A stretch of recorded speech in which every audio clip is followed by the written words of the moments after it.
सभी को ओम। आज हम बात करेंगे कपालभाति के बारे में। तो कपालभाति प्राणायाम नहीं है, वो एक क्रिया है। ये जो सीरीज़ है वो प्राणायाम की है, लेकिन मैं यहाँ पे प्राणायाम में भी उस क्रिया को इंक्लूड कर रहा हूँ क्योंकि मेरे को भस्त्रिका प्राणायाम भी आपके साथ शेयर करना है। तो कपालभाति को हम एक बार समझ लेते हैं कि किस तरह से कपालभाति करते हैं। तो कपालभाति करने के लिए आप इस तरह से सीधे बैठ जाएं, किसी भी सुखासन में या जो भी आपका मेडिटेटिव पोस्चर है, lotus pose, half lotus pose, accomplished pose, जो भी आपको कंफर्टेबल हो उसमें आप बैठ जाएं। उसके बाद आपकी पीठ सीधी रहेगी, स्पाइन इरेक्ट, शोल्डर रिलैक्स। एक गहरी सांस लेंगे, हाथों की हथेलियों को अपने घुटनों पे हम रखे रहेंगे।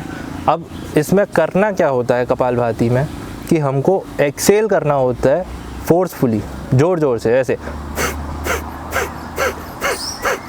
तो इसमें मैं क्या कर रहा हूँ, इसमें मैं ये कर रहा हूँ कि जब मैंने सांस को बाहर छोड़ा, तो जब सांस बाहर छोड़ी तो अंदर मेरे स्टमक में वैक्यूम क्रिएट हुआ और मैंने अपने एब्डोमेन को अंदर की तरफ सक किया। अब जो स्ट्रोक देने वो कहाँ से देने हैं, वो नेवल के 2 उंगली नीचे से देने हैं। 1 या 2 उंगली नीचे से आपको स्ट्रोक देने हैं इस तरह से। तो आपको लगेगा यहाँ पे इस तरह से, इस पॉइंट पे कि ये अंदर की तरफ जा रहा है, बाहर आ रहा है, जा रहा है, बाहर आ रहा है। तो इसको कहते हैं कपालभाति।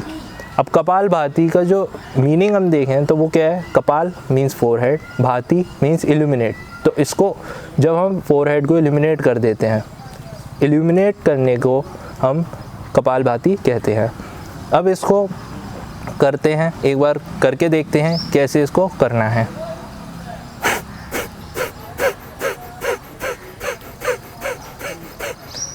तो देखिए, इसमें मैंने जो बताया कि मैंने नेवल के नीचे से स्ट्रोक दिया, सिर्फ मैंने एक्सेल किया।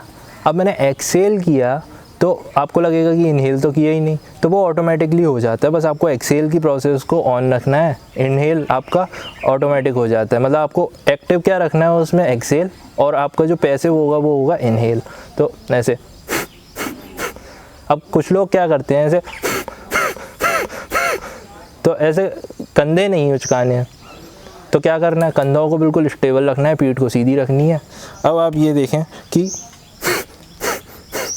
मेरा ये जो ऊपर का पोर्शन है वो नहीं हिल रहा है, जो इफ़ेक्ट आ रहा है वो मेरे नेवल के नीचे आ रहा है। अब नेवल के नीचे जब आप इफ़ेक्ट को महसूस करने लगेंगे, आँखों को बंद करके उस इफ़ेक्ट को जब आप महसूस करेंगे तो आपको ऐसा फील आएगा कि आपका जो अश्विनी मुद्रा है वो अप्लाई हो रही है। अश्विनी मुद्रा हम बाद में बात करेंगे, उसका थोड़ा सा मैं बेसिक बता देता हूँ कि जो आपका एनल रीजन होता है उसका कॉन्ट्रैक्शन और एक्सपेंशन होने लगता है। तो आपको जब वो फील आने लगता है, जब आपको वो सेंसेशन आने लगती है कपालभाति करते समय, तब आप ये समझ जाएं कि आपका कपालभाति बिल्कुल अच्छे तरह से हो रहा है। अच्छा, अब इसमें होता क्या है कि आप फोर्सफुली आप बाहर फेंक रहे हो, अपनी जो एक्सेल कर रहे हो आप फोर्सफुली कर रहे हो। तो इसमें जो कफ का प्रोसेस होता है, जो आपके 3 होते हैं आयुर्वेद में, वात, पित्त और कफ। कफ जो होता है वो आपके चेस्ट से ऊपर का रीजन होता है। तो आप जब ये करते हैं तो ये आपके कफ को कम करता है, मतलब आपके जो रेस्पिरेटरी ट्रैक होता है उसको ये क्लीन करता है। अस्थमा वाले लोगों के लिए बहुत अच्छा है, ब्रोंकाइटिस वाले लोगों के लिए बहुत अच्छा है। अच्छा, साइनसाइटिस है जिनको, उनके लिए भी बहुत अच्छा है। तो साइनसाइटिस क्या होता है कि यहाँ पे इसके पीछे कुछ लोब्स होते हैं, नॉस्ट्रिल के पीछे कुछ लोब्स होते हैं, यहाँ पे कुछ लोब्स होते हैं। तो उसमें क्या कफ भरा हुआ होता है। तो वो कफ क्या होता है कि ऐसे करने से वो कम हो जाता है, वो निकलने लग जाता है। वो ऑक्सीजन तो अंदर आई, कार्बन डाइऑक्साइड जो बाहर आई, तो कार्बन डाइऑक्साइड के थ्रू वो बाहर जाने लग जाता है। ठीक है, तो इससे हमारा जो फोरहेड है वो क्लीन होता है और इससे वो इल्यूमिनेट होता है। तो ये थी कपालभाति की प्रोसेस। तो अब इसको कितना कितना करना है, देखिए अपनी कैपेसिटी के अकॉर्डिंग करिए। स्टार्ट करिए आप, अगर 60 से कर सकते हैं तो बहुत अच्छी बात है। उतना नहीं जा पा रहे, कम से कर लीजिए। कितना करेंगे, 30 कर लीजिए। उतना भी नहीं जा रहे, 10 कर लीजिए। तो इससे आप जब करेंगे ऐसे,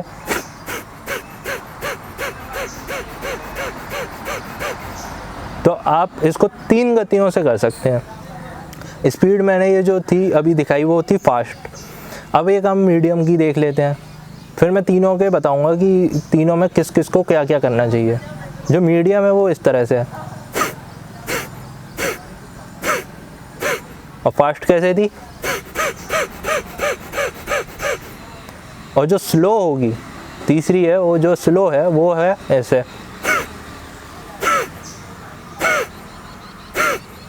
तीनों ही अलग अलग केसेस में बेनिफिशियल है।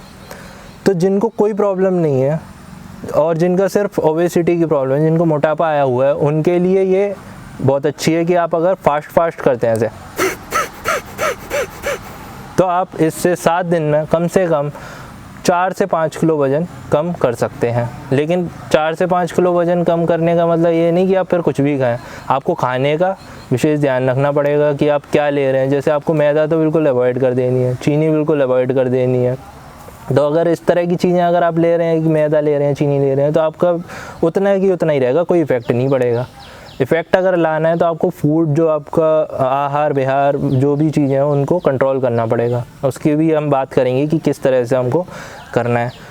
तो कपालभाति के अब मैं आपको बेनिफिट मैंने आपको बता दिए कि ये सब क्लीन करता है, जो आपका कफ है वो क्लीन करता है, आपकी नॉस्ट्रिल को ओपन करता है, साइनसाइटिस को सही करता है, अस्थमा में अच्छा होता है, और 99% रोगों में कह सकें तो हम 99% रोगों में ये बेस्ट है। बस थोड़ी सी लिमिटेशन हमको यहाँ रखनी है कि अगर किसी को हाई बीपी है तो हाई बीपी वाले को ये बहुत धीरे धीरे करनी है। जो मैंने स्लो वाली बताई थी ऐसे,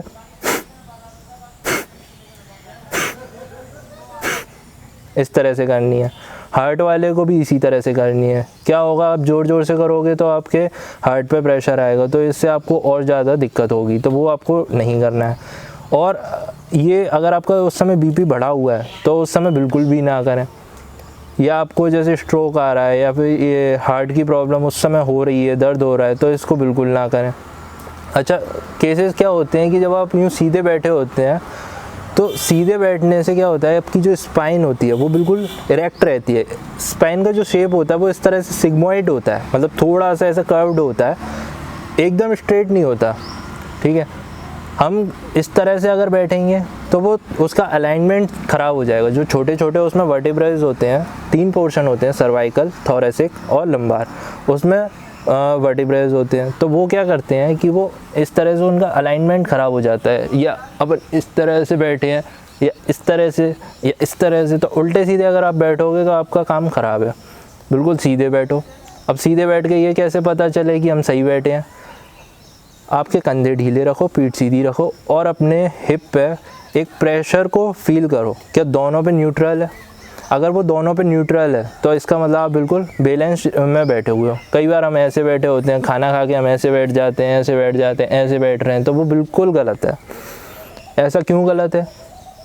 जब हमारी अगर स्पाइन नेचुरल होगी, नेचुरल जो उसकी डिज़ाइन है अगर वो ही रहेगी, तो उससे हमारा ब्रेन का विकास ज़्यादा होगा, ब्रेन का डेवलपमेंट ज़्यादा होगा। कैसे होगा कि आप ये देख सकते हैं कि जो ह्यूमन है उसमें वर्टिकल स्पाइन है, जो एनिमल है उसमें हॉरिजॉन्टल स्पाइन है। तो वर्टिकल स्पाइन वाले का जो ब्रेन है वो अच्छा होता है। मतलब हम ह्यूमंस को देख लें अगर और एनिमल्स को देखें तो ह्यूमन का ब्रेन डेवलप हुआ होता है, एनिमल का नहीं होता, क्योंकि उनकी जो स्पाइन है वो हॉरिजॉन्टल होती है। अब आपकी जो नेचुरल कर्व्स हैं तो आप उसमें ही रहिए ना, उल्टे सीधे जाने की ज़रूरत ही नहीं है। तो इससे आपको बहुत बेनिफिशियल रहता है। दूसरा, आप जब अलाइनमेंट चेंज करते हैं तो आपका जो पेट है वो बाहर आने लगता है, आपका बॉडी स्ट्रक्चर चेंज होने लगता है। तो इस तरह की मैंने आपको कुछ बातें बताई इसके बारे में, कपालभाति के बारे में। आगे आने वाले समय में कपालभाति के बारे में मैं और चीज़ें लेके आऊँगा, और चीज़ें बताऊँगा। ये कपालभाति इतना सा ही नहीं है, बहुत ही एक्सटेंशन प्रोसेस है इसका। तो अभी के लिए इतना ही। ओम।